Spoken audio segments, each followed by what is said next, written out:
So it brings me great pleasure to not be doing this seminar tonight, and that my partner and friend, Jake, will be doing this. And so looking forward to his perspective on this. I have seen none of it, so I'm going to see it the same time you guys see it. But please give a great legacy welcome to my best friend and business partner, Jake Dawson. You got it. Yep. 30,000 days. What a unique perspective to have on life. And, show me a little grace, please. I do appreciate the fact that those nerds out there who are already doing the math know that 30,000 days is like 82 years, and the average life expectancy is maybe 75 to 79, somewhere in that ballpark, depending on if you're male or female. But it just didn't have the same ring to it to say 28,716 days to 29,252. Like, I just went simpler, folks. So I rounded up. This is the only time that I rounded up in the illustrations that I'm showing you, so I appreciate the grace that you're going to show me there. Now, I'm also going to say that I am sorely disappointed. Today is my birthday, and nobody said boo. I am 16,722 days old, and not a single one of you remembered that. So, shame on you for not wishing me happy birthday for 16,722 days. Yes. Nice. You got that. There's not as much enthusiasm there. Like, I need a drum roll. Thank you. Thank you. I appreciate that. Not in my wildest dreams did I think we'd break out in song, but I appreciate the two-part harmony over here, sopranos, so thank you for doing that. That's really nice. 30,000 days. We're asked to accomplish a lot in 30,000 days, especially financially, right? And I went backwards. Especially financially. Right here, we've got 3,000 dots representing the 30,000 days. And financially, you're asked to, hey, I need you to go to college, pay for college. Don't forget that when you get married and have children, I need you to pay for their college. And when they have children and they have grandchildren, I need you to pay for their college. And I need you to buy a house. It better not be a starter home. It better have like 4 bedrooms, 3-car garage. You better have a workshop in the back, right? You better have dream-like vacations. You better pay cash for your car and the 42 other vehicles that you need to buy for all your relatives.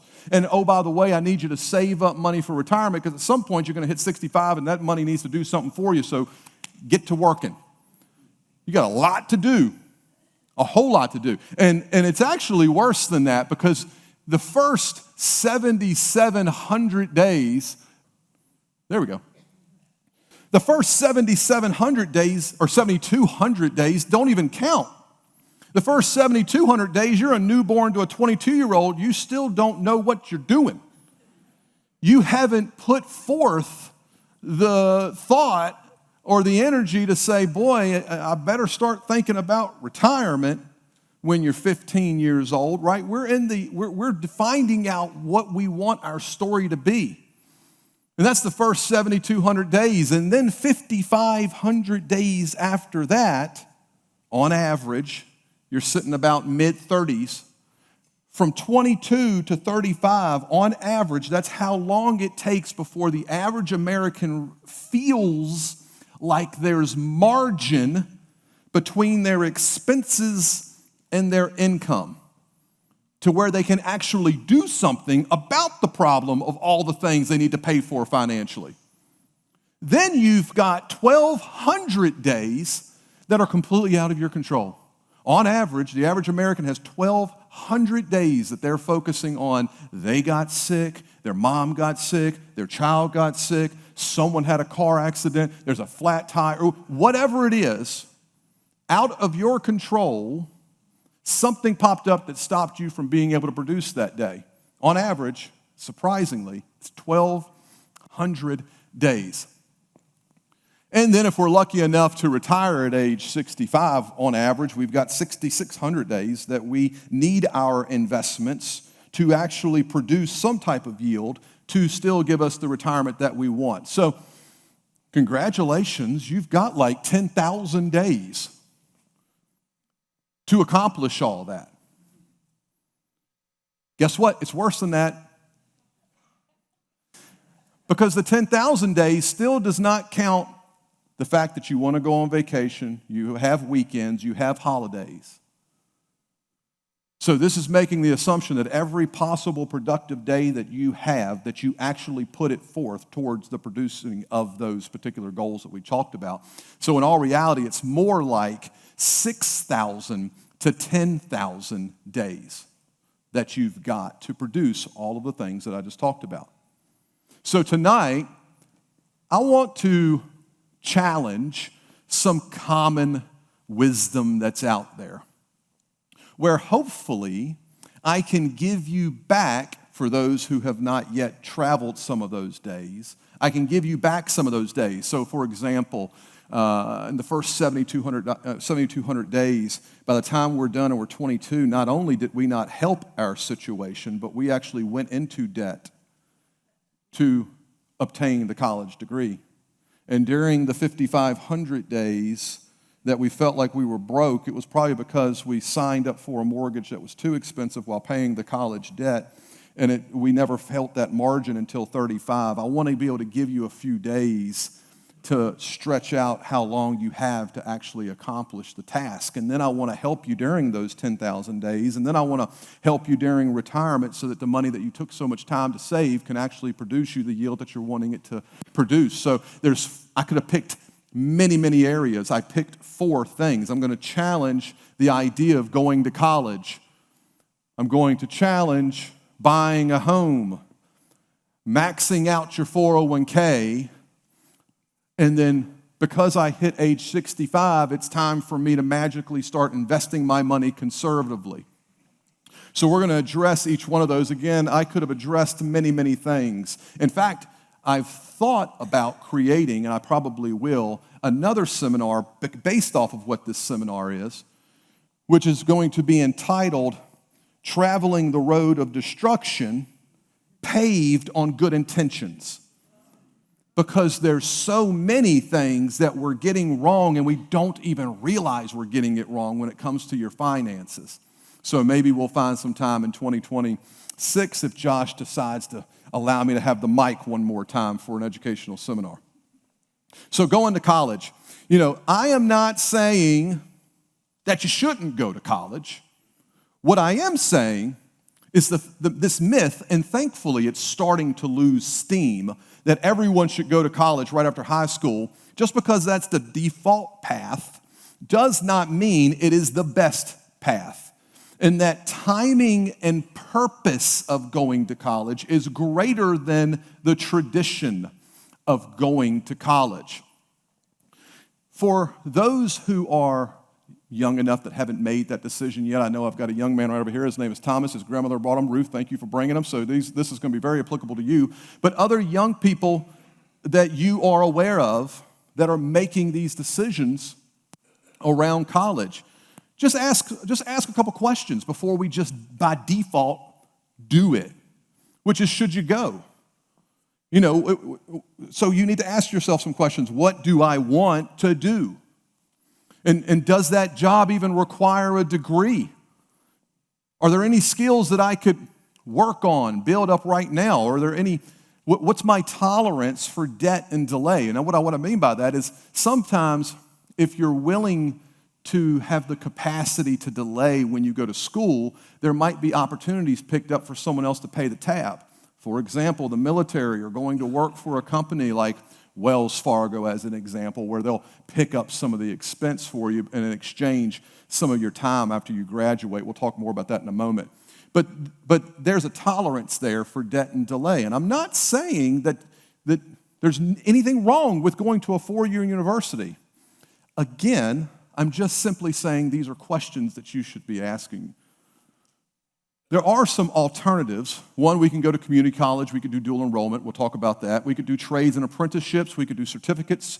Short-term training, hybrid programs, employer-paid education is one of the things we just talked about, or military service to help find ways to pay for the college. Now, one of the ones that I think are less taken advantage of is knowing that Virginia does have the guaranteed transfer program. Now, the way that this works is if you go out there and get your associate's degree, and some of you can do that through dual enrollment. Sometimes it's done because you did some classes in high school and some after the fact. However you do it, if you get your associates in arts, your associates in science, one of those two, and you get that associate's, you can transfer that to Virginia, to a Virginia university. That will take care of the general studies portion of your degree so that you only have to focus the last 2 years on the actual degree.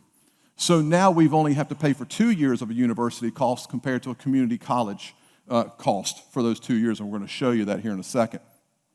The other thing is that if you have decided that you need to go to college, let's flip the script on how to pay for it. FAFSA is disadvantaging you because what they do is once you put in your information, they say, oh great, here's your grants, and then here are the loans you instantly approve for. They're instantly putting the loans onto the child. All I want you to do is, yes, we might have to take advantage of those loans, but let's put them at the end of the scenario, not right at the beginning. Let's talk to that kid about, let's get your grants. Let's go get some scholarships. Let's see if there's a work or a co-op or apprenticeship that can share in that burden. And then if you happen to have had the financial ability to do a 529 or have some cash set aside, here's son, daughter, here's some extra money, or maybe they've set aside some of that money. Totally fine for them to actually carry some of the burden of their college cost. Then we get into federal loans and private loans as a last resort to try to limit how much debt obligation that we're putting on our young people.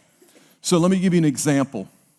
An out-of-state 4-year university, on average, $58,000 per year. Multiply that times 4 years, that's $232,000 that child is taking on. Now, at the end of the 4 years, they've got a bachelor's degree. That's good. The average rate of salary is $55,000. On average, they have about $80,000 in debt because some of it was, again, grants, scholarships, and other means for paying for it. So on average, there's about $80,000 worth of debt. On average, it takes about 3,650 days to pay back that college debt. So again, we talked about the fact that 5,500 days, as soon as they hit 22 to about 35, how they're feeling paycheck to paycheck. Part of that is because they're paying on their college loans. Now, instead, if you were to do something like a CVCC in this area and then transfer that to an in-state school, not an out-of-state school, on average, CVCC is something about $3,700 a year. We'd have to pay for that twice. And then it's about $10,000 a year per year for the in-state university. In that scenario, we've got $27,000 that we've invested for that college education. They get the same bachelor's degree. They get the same national average of $55,000 in starting pay, but the average debt instead of $80,000 is $10,000, and instead of 3,650 days, it's about 2 years. 730 days on average is how long it's taken to pay for it. Or we could do a trade and apprenticeship, which, again, thankfully is starting to get that momentum back, where we can go and get a certificate, maybe spend $7,000 to $10,000. The starting pay is actually greater at $60,000. You have no debt, and you are earning 700 days earlier than your counterpart who went to CVCC. Again, I'm not saying not to go to school. What I am saying is you've got to understand how to make that cost less expensive. Now, I have a lot of parents that, again, they're traveling down a road of destruction based on good intentions, where they are feeling the need to pay for their child's education. And and that's great. I'm glad that you're trying to do that. But they can get a loan to go to college. You cannot get a loan to retire. It is far more important that your financial foundation is solid so that at 65, you're not saying, hey, remember when I picked up that college cost? Yeah, so I'm going to kind of need you to pick up my living cost. And unfortunately, I've seen way too many financial plans run where the parents are sacrificing at way too high of a level, in my opinion, and truly jeopardizing their financial future. Now, college can be an investment, but it can be a liability. And that's the thing I want to make sure that we bring home. Now, the next thing is, and we've all heard it, is home ownership versus renting. If you're renting, you're throwing away money. You better go buy as soon as you possibly can, okay?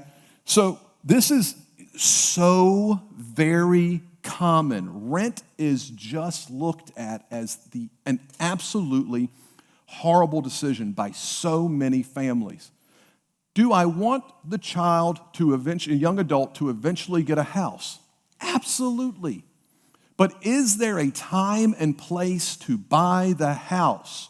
Yes, there is. There is a place where rent makes sense. Because this is the thing, mortgage is just the price of admission. Anybody who's bought a house knows that you've got your taxes and you've got insurance and you've got utilities, maintenance, HOA fees potentially, right? It is so much more. And then it's also fun when you get like 12 months later, when you've been paying your escrow that they told you to pay the entire time, just to tell you that you underpaid your escrow and that they're going to jack up your payment by $500. I'm not talking from personal experience, but it is a little annoying, right? We've all been there. So let's look at a case study, and this is staggering.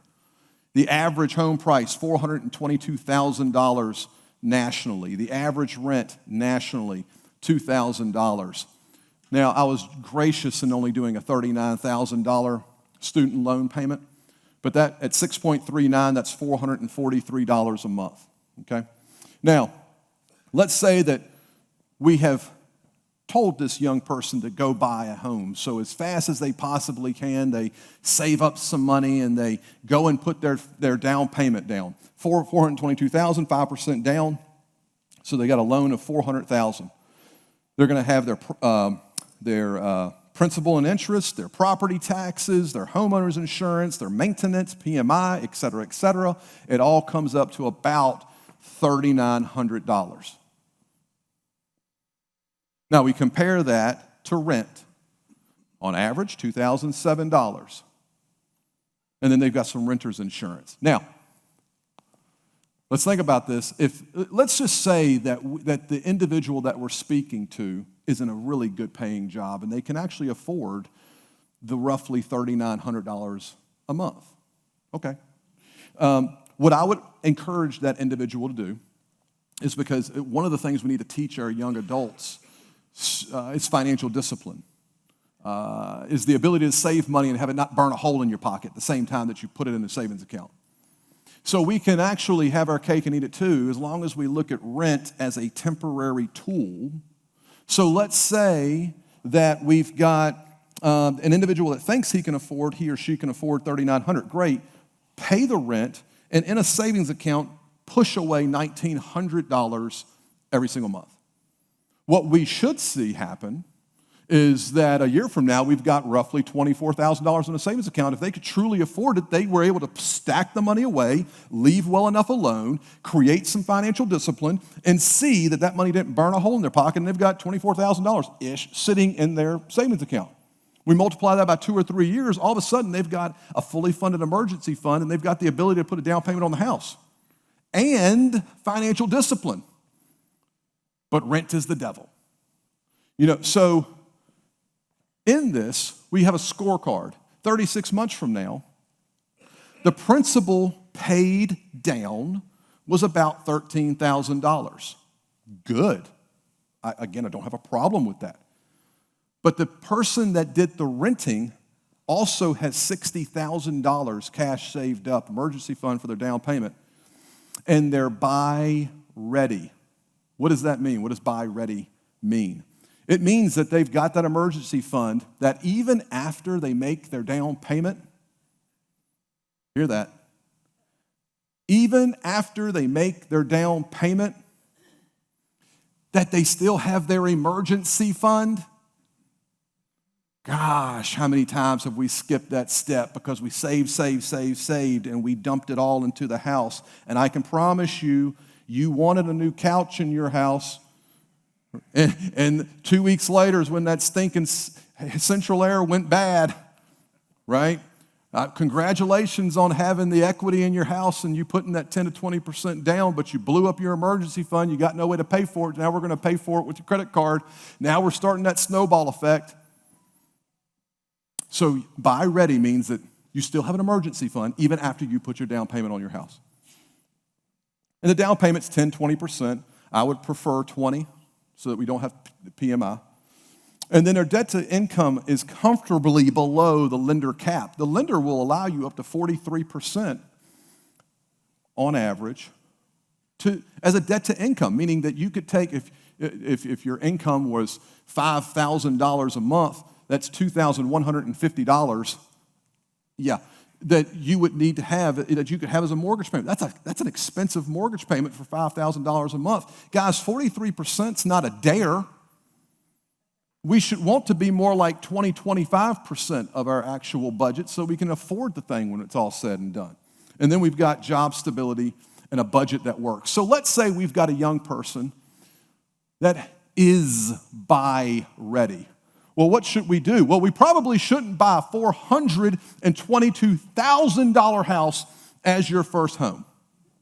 What we might want to consider is maybe, like a condo, a townhouse, a fixer-upper.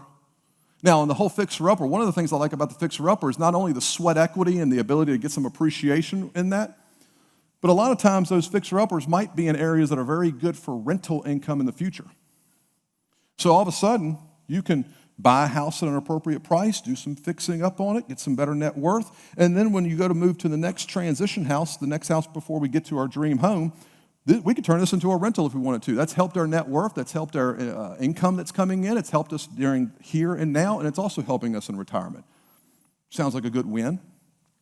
You could also do that house hack by buying a 2 to 4 unit house. The FHA will still allow that to be an owner-occupant loan, which are the friendlier terms. So in that situation, maybe you get a duplex. And we rent out this side of the duplex, and we live in this duplex, and maybe this rent is at least helping the mortgage cost. Or it's completely taking care of it. Now, it could be a duplex, it could be a basement that's been rented out, et cetera, et cetera. You get the point. But then as soon as you decide to go to the next house, because you've still had the ability to save, because someone else has been helping you with the mortgage payment, you can now move into that house, still put a down payment on that one, and now have 2 units that you can rent out that multiplies the positive impacts of rental income in the here and later.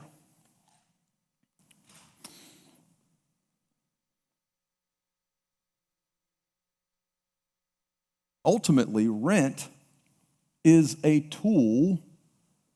It's not a failure. You should buy when the foundation is set and avoid that forever home thinking on day one. I don't know if y'all can see that, but that's me. It's actually not. But gosh, I really wish at this point that Thomas would have said, Jake, what we need from you is to be on a zip line dangling over a river as we shoot you across it, right? Like, I would have had a lot of fun sacrificing myself for the humor of the group. So, section number 3, this is challenging the thought of go max out your 401k. All right? Do I want you to max out your 401k? Yes. Is there a time and place for doing that? Yes. Again, remember, I'm trying to give you back some of those 7,200 days or some of those 5,500 days so you're not living so much paycheck to paycheck, but you can experience margin faster so that you can actually work towards those other goals as well. So when it comes to maxing out a 401k, let me explain why I believe that we've got a cash flow problem. 64% of Americans live paycheck to paycheck. 57% couldn't cover a $1,000 emergency. That's a hard one. $5,300 is the median household savings. 36% have no monthly budget, and on average, we've got $6,300 in credit card debt. So I'm talking to a room full of savers. Like some of these numbers, it's hard for y'all to believe because I probably wouldn't have these same averages in here per se, but we can all know we probably went through a season where this felt like it, even if we're not currently there. So when do I want you to max out your 401k? Well, the first thing I want you to do is I do want you to sign up for a 401k. I do want you to take advantage of the match. A lot of times that feels like 6% I give, 4%'s the match. Okay, that's good. Going out and maxing the thing out, we're not there yet. But I do want you to get the free money. After we're done getting the free money, I want you to start building that emergency fund and eliminating high interest rate debt. There might have to be a little give and take there depending on what exactly the debt looks like and how much we fully fund the emergency fund, but simultaneously would work on that. Then we want to add a brokerage account for midterm goals, like the house and college and cars. And again, there's nothing wrong with dream vacations, but as long as we're properly saving for them, right? A wedding cost, et cetera, et cetera. We need to open up a brokerage account and actually save into those things. This is the actual thing. I've run into so many families that have been maxing out their 401k and they have nothing in brokerage style savings that they can get their hands on. And so all of a sudden, the wedding costs that pop up or the car purchases they need to make or whatever the financial obligation or opportunity is that pops up, all of a sudden they're taking loans out in their home equity line of credit or they're taking loans out of their 401k because there's no reserve there. Again, it's driving down a road of destruction based on good intention. They meant to do well. They just didn't realize there needed to be a balance act to this. So before we max it out, we do need to add the brokerage account. Then we want to add some more retirement assets through a traditional IRA or a Roth IRA. And that's because that gives you some investment diversity. And then last but not least, we start growing our contributions over time so that we can max out confidently. So let's look at an example of an individual who might have taken all of these different decisions and they've compounded over their days. We've got Jordan. At 18 years old, Jordan goes to a community college, then goes to an in-state university, avoided $60,000 in extra debt, graduated debt light. Their first job, $60,000 salary, starts contributing 5% to a 401k and starts saving for the emergency fund and avoids credit card debt. He's also learning financial discipline. They buy a fixer-upper, not a $422,000 home, but a $250,000 home, which, sidebar, that still blows my mind that $250,000 is a fixer-upper. 10% down, they're doing the repairs themselves. They're gaining equity inside of the property and getting that financial discipline. At 35 years old, upgraded the home to the $420,000, rolled that equity into 20% down. They kept the mortgage manageable. The household income by age 40 is at $120,000. Savings is now up to 15%. Their net worth is $350,000, which in all reality for a 40-year-old, the 401k is just a touch behind, just a touch, but that's about to catch up quickly because the 15% savings. The 401k at age 50 is now $900,000. There's no consumer debt, and they're finally starting to feel that financial margin. Remember margin, the difference between your expenses and your revenue, the money that's coming in. You all of a sudden hit age 65, which is your retirement target. The portfolio is worth $2.1 million. I'm just assuming a 7% rate of return, which is not setting anybody's hair on fire. The home is paid off, and that's when they're finally getting some freedom and options. This is a scenario that feels too good to be true, but it's really just a matter of taking advantage of good, sound financial disciplines all the way down and realizing there's a time and place and not rushing the time and place.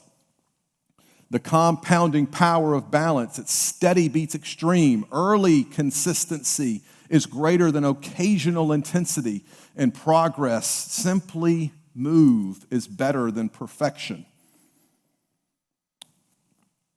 Now, section 4. This one always blows my mind. How many people believe that they've hit age 65 and it is time for them to be conservative because, Jake, I am old. Okay? So that's a problem. Your money and the purpose of that money is what determines your allocation, not your age. The proof in that statement is if I had a 20-year-old walk up to me, or an 18-year-old, walk up to me and say, Jake, I've got $20,000. How should I invest that money? If I say, oh, well, you're 18 years old, go be aggressive. Time is on your side. I'm giving that individual the wrong advice if the goal for the money was to pay for his college. That was the goal. He's knocking on the door of needing to write some checks. I don't want to open it up to volatility and movement. It was the purpose, not the age. Well, for my young at heart 65-year-olds, I usually have one of 3 scenarios. Sometimes they're different, but it's one of the 3. I usually have someone who says, Jake, I need this money I need to rely on this money. I need it to create me an income every single month. Okay. And then I've got some that say, Jake, I don't need it for day-to-day income, but I do need it for some of the bigger financial opportunities or obligations that I might run into during retirement, like fixing the roof on the house or some long-term care cost. But other than that, I'm in a good spot from a day-to-day income. And then you've got another individual who doesn't need it for either one of those things. This is really money that's meant for the next generation. I don't need it. I've been blessed through other things that I have no real reason for this money. Why am I investing the money conservatively for all 3 of these individuals just because they've hit age 65, 70, 75, or 80? This person right here is trying to leave it for his children. His children, if he's 65, might be 40. I should be investing it for like someone who's a 40-year-old, not someone who's a 65-year-old. That's who it was meant for. And the person over here that is 65 and they need the money day in and day out, yeah, there's a portion of the money that needs to absolutely be conservative, 100%. But there's a portion of the money that's not still needed for 3, 5, 10 years from now, and that money can have a different exposure to it. So the framework here is that immediate needs, money that's in that 0 to 3 years, 36 months type of time frame, that's justifiable. Cash, short-term investments, yes. Midterm goals, which are more 3 years to 10 years, that needs to be a more balanced approach. And then things that are 10 years or longer, we can still have a growth style mentality on that basket of money. So let me give you an example. We've got 2 people here. We've got Alex at the top, and Alex comes and says, I've hit 65, it's time to be conservative. And so we go 80% bonds, 20% stocks on their $1 million portfolio. And then we've got Pat. Pat comes and says, I need some money, but you're welcome to manage this the way you see fit. And I say, great, Pat, what I want to do is 3 buckets. 30% of it's going to go in short term, 40% in midterm, 30% in long term. In that scenario, they both started with $1 million, but 20 years from now, Alex has got $880,000 physically on the statement, and the buying power is $640,000. Where Pat has $1.35 million on the statement, the buying power is $980,000. We'll just simply call that $1 million again. So Pat was able to maintain the buying power of the money. And it's not that I'm not saying that there's some adjustments that need to be made when you get into retirement. But folks, we don't just simply go from I'm invested to now I'm not because I've hit age 65. If your money will outlive you, don't invest it like it's being spent tomorrow. We need it to grow. We need it to keep up with inflation and surpass it. I now know why Josh does videos in his seminar. Because like every now and then you need just like a break, you know? Like for a second, listen, I'm going to play some music. I'm going to go off here on the side of the stage for like 3 minutes and I'm going to come back and I'll have my wind back again. I'll just see if I can keep going. All right, section 5. So let's pretend like you were caught up in some of those traps and that we need to right the ship just a little bit in some different areas. So if we're out of sequence, you're not alone. This is extremely common. Our goal should be to regain margin. What is margin? Margin's that space between the expense and your income. We want to regain margin. So how do we do that? The very first thing we need to do, if you feel that you're stuck, first thing we need to do is we need to freeze our lifestyle creep. It's pretty common that as we're getting raises that we just have our expenses kind of match that. We need that creep to stop, and we need to do an audit quickly. We need to understand that, what is a fixed cost, what is a variable cost, what is a discretionary cost, what's a non-discretionary cost. We're not going to know that unless we do a budget and we understand what's happening to our money. You're going to have to audit. You're going to need to be proactive in fixing the problem. If we don't have an emergency fund, we need to create an emergency fund. $1,000 to $3,000 at the very beginning. We might come back and fully fund it here in a moment, but at the very beginning, we just need $1,000 to $3,000.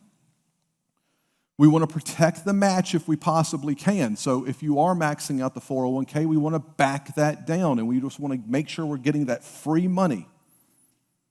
Okay? Now, it's possible we might back you down further than that, but that's where you're going to need to physically talk with a financial professional to look at your situation. But right now, if you're just going off your own, back it down to where we get the free match. And then we stop the bleed by paying off these high interest rates debts, or go back and fully fund your emergency fund if you haven't done so or not. So some of that actually sounds like some Dave Ramsey right there. Okay? Once you have a budget, it only takes about 15, 20 minutes a week to stay on top of it. This is not like some grueling task, guys. You just got to be accountable to your spending levels, okay? Now, a couple little cheats, a zero-based budget. Every dollar should have a purpose, yes. You do your weekly budget check-in. One of the things that you can do is you can split your checking up. You can set up one aspect that takes care of bills, one that takes care of spending, like discretionary spending, and one that takes care of savings. So that way you know when you've allocated $500 to discretionary spending, when it's gone, it's gone. It's like the electronic envelope system, right, that you have through your bank. And then it's also nice if you set up your auto pay to be aligned with payday so you don't confuse what money is being used for, like paying my mortgage, and we're not missing out on those payments because our auto pay is set up.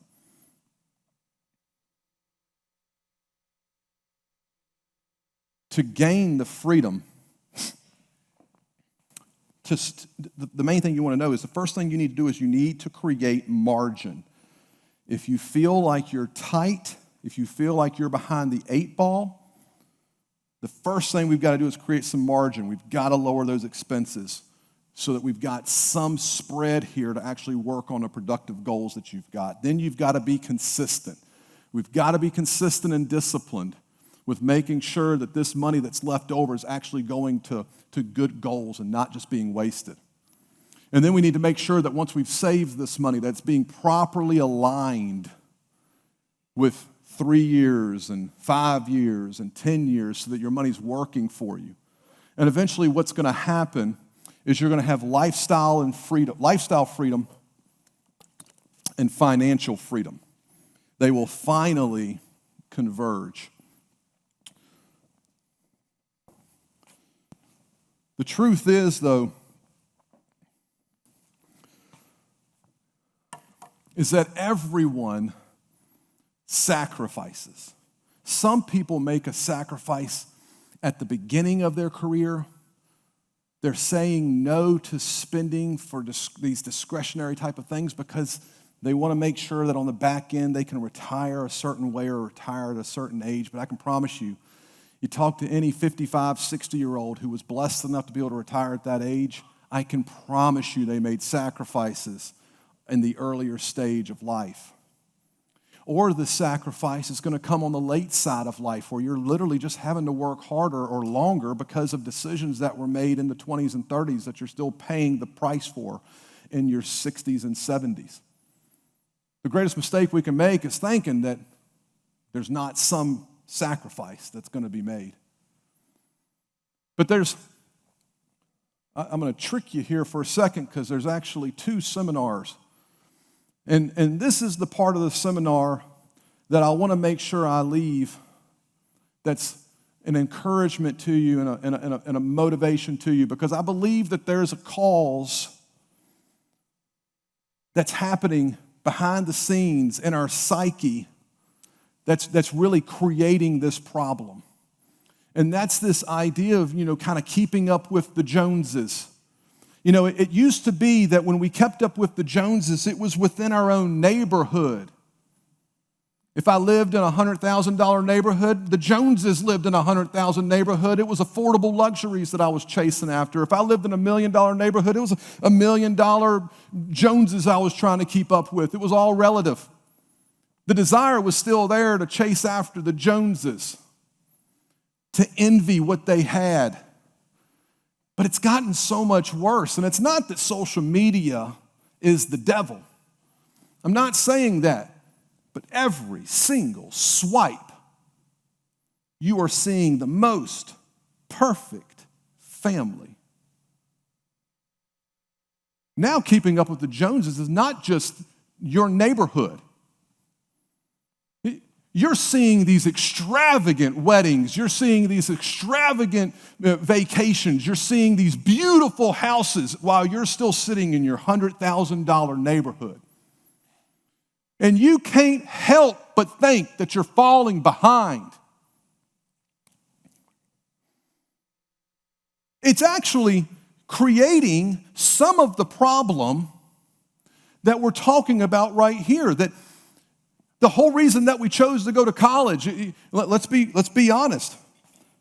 I have a lot of pride in my children, and it brings me pride when I know my child's going to go to this particular university and they're going to go do this particular thing and they're going to graduate from my alma mater, if I even said the word right? Like, it brings you pride. So kids, strap up and get some debt. It's bringing me some pride. But it's also the kid who doesn't appreciate the debt. And it's because their friends are going to this, that the friends are doing this, so this is what I'm supposed to do. This is just the most natural step. And no parent actually takes the time to say, hold tight, because they also don't want to be the parent that said, my kid didn't go to school after high school. Like it's something wrong about going out and getting a certificate and getting blue-collar work or whatever the case may be. It's also the reason why kids are having a hard time, and young adults, with buying a starter home. It's the reason we've got a median house price of $422,000, and it's a stinking 4-bedroom, 3-car garage, and it's their first home, and you're like, how in the world did you afford that, kid? I made the same mistake when I was 23 years old. And by 26, I filed bankruptcy. One of the reasons I'm passionate about teaching you these things is because I don't want you to make the same mistakes that I had made, or I at least want to make sure that you're aware to tell those kids how to manage their finances. It's not that going to school or buying these nice houses, I'm not saying they're not a good thing. But when that decision is being made because of direct and indirect social pressures, that's a problem. And if we don't keep that in check, there's going to be this negative cycle that happens, because before you know it, you're going to be like, you're going to start being envious. And you're going to start being bitter. And your worldview is going to get warped, because you're going to start believing that your value is based on their perception of what you're doing, not the reality of what's actually happening. But can I make this most picture-perfect scenario to say I am the Joneses? To break this cycle, we need to introduce a different emotion. We've got to build a more stable foundation. And one of the most basic foundations that you can create that will propel you for everything else is to create content. Now, I'm not talking, guys, just be okay with where you're at and don't want for anything. I'm not saying that. Desire can be a healthy thing. But I am saying that we should have content in the journey that we're traveling. And we've got to stop comparing our chapter 3 to their chapter 20.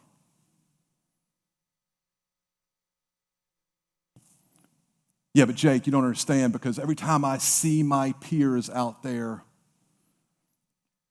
I'm seeing chapter 20s all over the place. And I feel like I am behind the 8 ball every time that I look in my social media feed, and I feel these pressures, and I don't know why I can't afford to go out to eat the same way they do, and I can't do this and I can't do that.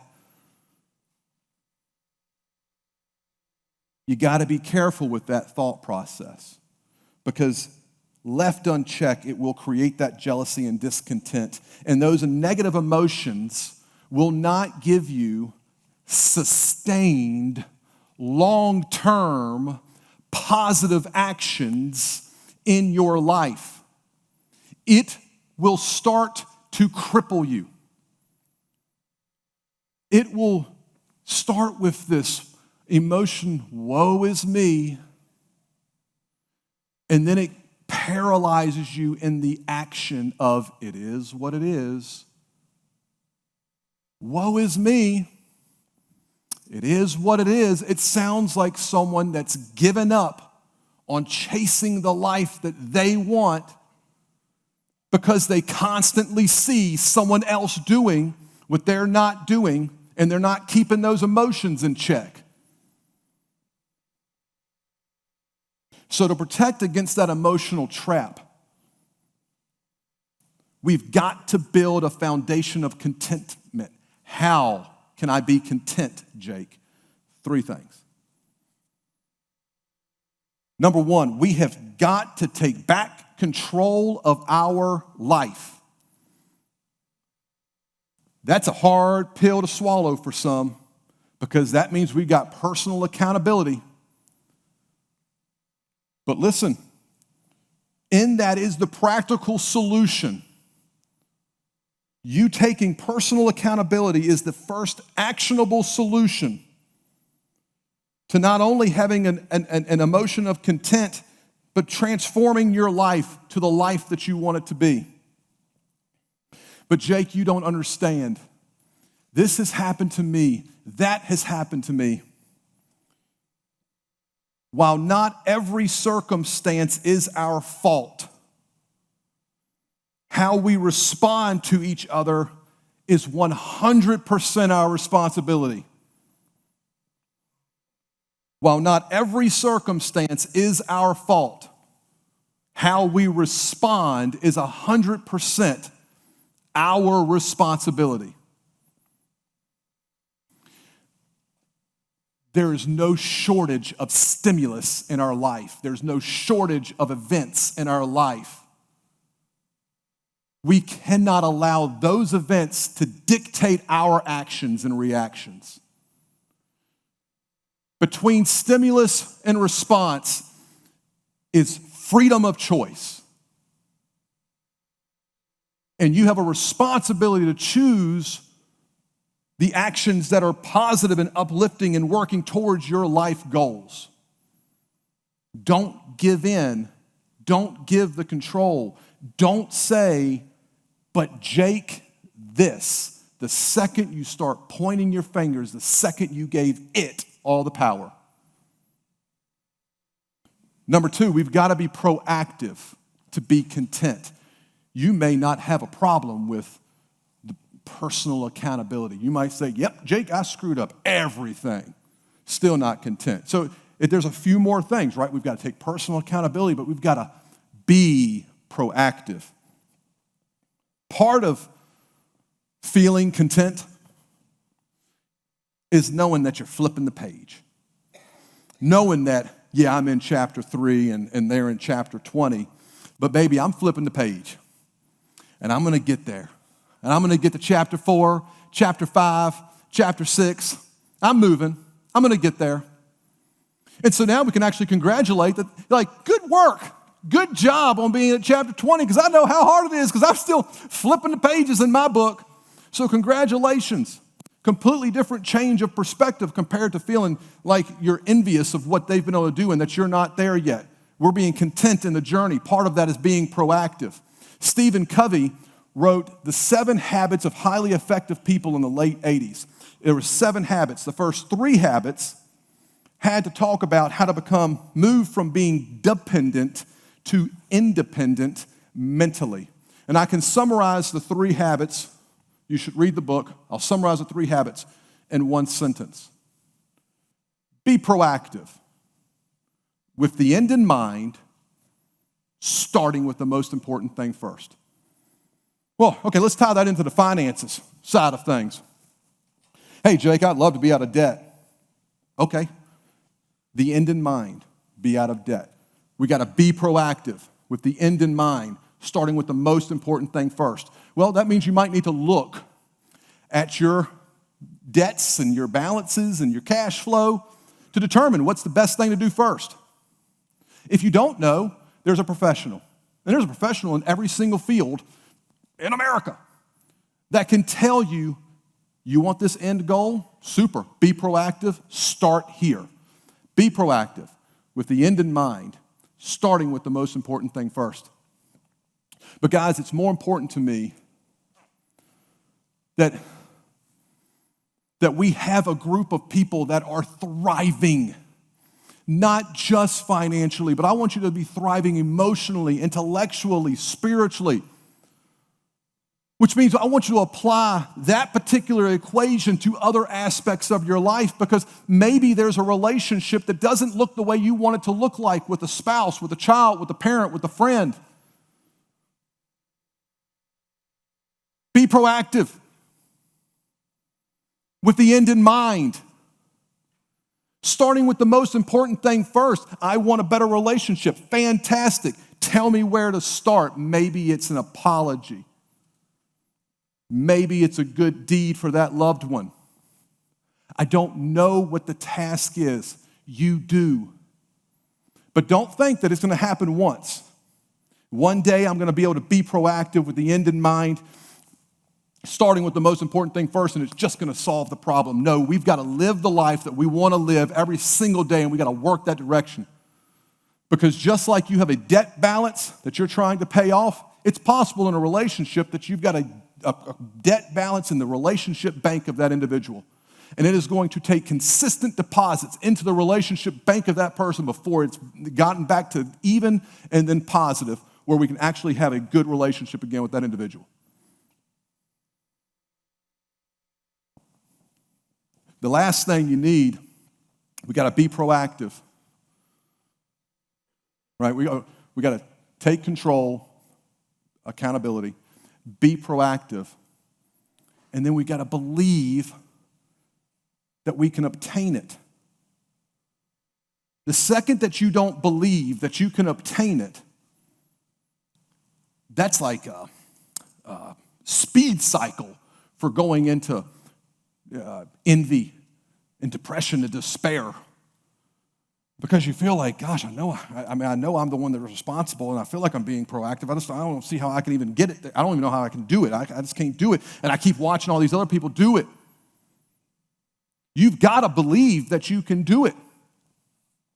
And the most powerful thing about belief in your goal are the byproducts that come from that. What are those byproducts in believing? Courage. If I believe I can do something, then I will courageously go after it. If I believe I can do something, I'm going to be persistent in getting it. If I believe I can do something, then I'm going to have gratitude the whole way through, because I'm going to appreciate the fact that it's one more step, and I'm a little bit closer, and I'm a little bit closer. Because, guys, you cannot experience true gratitude while envying for somebody else's something.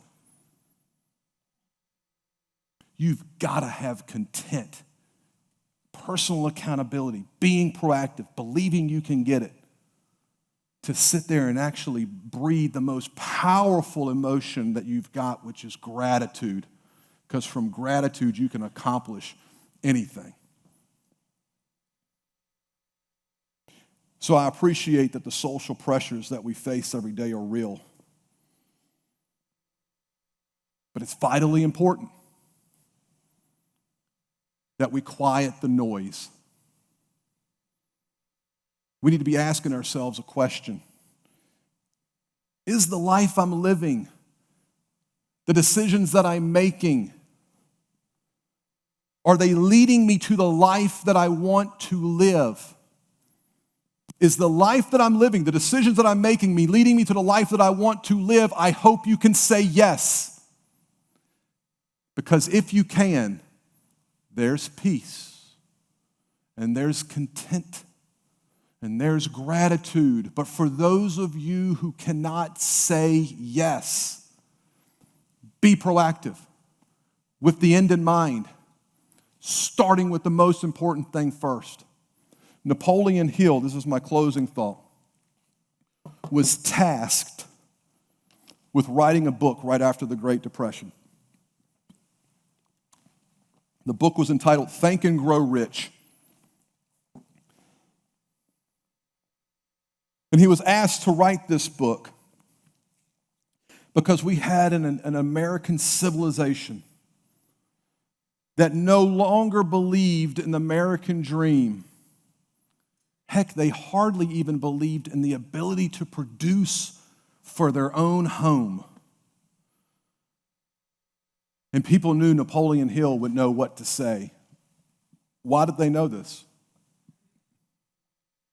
Napoleon Hill was the leading researcher for 500 of the largest industrial giants that lived in that time. He surveyed and spent time with people like Vanderbilt, Rockefeller, J.P. Morgan, Henry Ford, Carnegie, just to name a few. And he knew there's a secret that these people have. And the publisher said, Napoleon, just share the secret. Let's bring the belief back to the American civilization. And he did, and that book was a very powerful book and one that probably many of you in the room have read. But I'm going to summarize it real quick in one sentence. The things that you consistently think on, believe you can obtain, and persistently work towards is the life that you will create. The things that you consistently think on, believe you can obtain, and persistently work towards is the life that you will obtain. I know that I'm trying to do a financial seminar on 30,000 days, but so many of our bad decisions are just rooted in this me trying to create a perception that's just not there, and because there's not a real content. But guys, if you only had 10,000 days left, do you want it focusing on the Joneses? Or do you want it focused on building the life that you want it to live and the legacy that you want it to leave? We got to stop focusing on the Joneses and start focusing on the tasks and activities that help us live the life that we want to live. For sake of time, thank you for allowing me to have your ear for the last hour and 5 minutes. I thought it was going to be 60 minutes. It was 65. I hope I kept your attention. We will go ahead and bring up the lights, and I will be happy to stay up here in the front of the stage to answer any questions that you may have, especially those that are finance related. If you happen to have those questions, I'll stay up here, but for the sake of the group and for the sake of those who want to go home, look at WSET and see who the heck is winning the races. I bid you adieu.